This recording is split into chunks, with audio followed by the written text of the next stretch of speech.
Daemon Slayer Kimetsu no Yaiba ने हाल ही में लंबे समय से प्रतीक्षित Demon Slayer Kimetsu no Yaiba the movie Infinity Castle, जिसे चैप्टर 1 अकाजा रिटर्न्स के नाम से भी जाना जाता है, रिलीज की है और यह पहले से ही बड़े रिकॉर्ड तोड़ रही है। फिलहाल यह केवल जापान के सिनेमा घरों में चल रही है, लेकिन अगले महीने यह अंतर्राष्ट्रीय स्तर पर सिनेमा घरों में होगी। डेमन स्लेयर के प्रशंसक, जिन्होंने पहले ही फिल्म देख ली है, आमतौर पर दावा करते हैं कि फिल्म उनकी अपेक्षा से कहीं अधिक भावुक है और वे अकाजा की पृष्ठभूमि कहानी के साथ रो पड़े। हालांकि प्रशंसकों को तैयार रहना चाहिए, क्योंकि अगली फिल्मों में जो आ रहा है वह और भी दिल दहला देने वाला है। प्रशंसकों के अनुसार और मंगा में घटनाओं के क्रम के आधार पर पहली फिल्म में शिनोबु कोचो डोमा के खिलाफ लड़ते हुए और जेनित्सु अगत्सुमा को पहले कुछ मिनटों में कैगाकू को हराते हुए दिखाया गया है। इसका अधिकांश हिस्सा तंजीरो कामादो, ग्यू तोमियोका और अकाजा के बीच रोमांचक लड़ाई है। प्रशंसकों को अच्छी तरह याद है कि तंजीरो का अकाजा के साथ मुगेन ट्रेन आर्क से हिसाब चुकता करना है, लेकिन ग्यू की भी उस राक्षस के साथ अपनी कहानी है। लड़ाई के अलावा फिल्म अकाजा की दुखद पृष्ठभूमि और वह राक्षस क्यों बना, यह भी प्रकट करती है।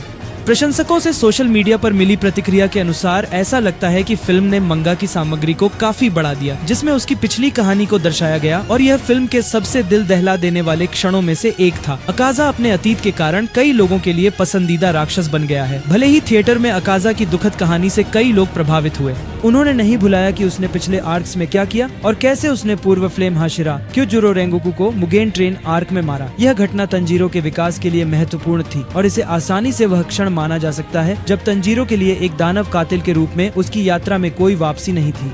जापानी प्रशंसकों द्वारा अत्यधिक प्रशंसा की जा रही एनिमेशन के साथ एक तीव्र लड़ाई में तंजीरो अंततः अपने दोस्त की मौत का बदला लेने में सक्षम हुआ, अंततः इस मामले को समाप्त कर दिया। हालांकि फिल्म के अंत में तंजीरो और ग्यू दोनों गंभीर रूप से घायल हो जाते हैं और वे संभवतः दूसरी फिल्म के अधिकांश समय के लिए स्क्रीन से बाहर रहेंगे।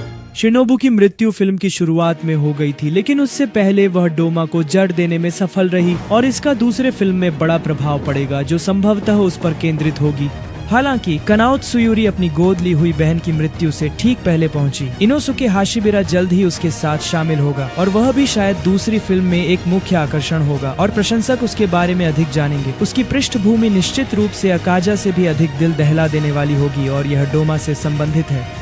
इनोसुके की मां कोतोहा हाशिबिरा उसके अपमानजनक पिता से भाग गई जब वह अभी बच्चा था। हालांकि वह काफी युवा थी और उसके पास जाने के लिए कोई और जगह नहीं थी। कोतोहा डोमा के एटर्नल पैराडाइज विश्वास तक पहुंच गई और उसने उसे अपने घातक पंथ में आश्रय दिया। उसे पता नहीं था कि बाद में डोमा ने कोतोहा के पति और सास को मार डाला जब वे पंथ में शामिल हो गए। उसकी तलाश में वास्तव में उसे वह पसंद आने लगी और उसने उसे न खाने का फैसला किया। हालांकि कोतोहा को अंततः पता चला कि डोमा अपने अनुयायियों को खा जाता है और वह पंथ से भाग गई और उसने उसका पीछा किया और उसे मार डाला। इससे ठीक पहले कोतोहा ने अपने बेटे को एक चट्टान से नीचे गिरा दिया, ये उम्मीद करते हुए कि वह बच जाएगा, और इसी कारण से वह ज्यादातर जंगली सुअरों द्वारा पाला गया।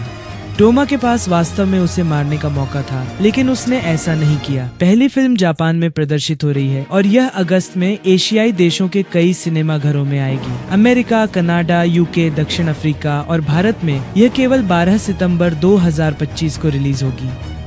इस बीच ऑस्ट्रेलियाई लोग फिल्म को थोड़ा पहले देख सकेंगे, 11 सितंबर से। जहां तक दूसरी फिल्म की बात है, कोई आधिकारिक रिलीज विंडो अभी तक सामने नहीं आई है, लेकिन अफवाहें हैं कि यह 2027 में आएगी और तीसरी फिल्म 2029 में रिलीज होगी।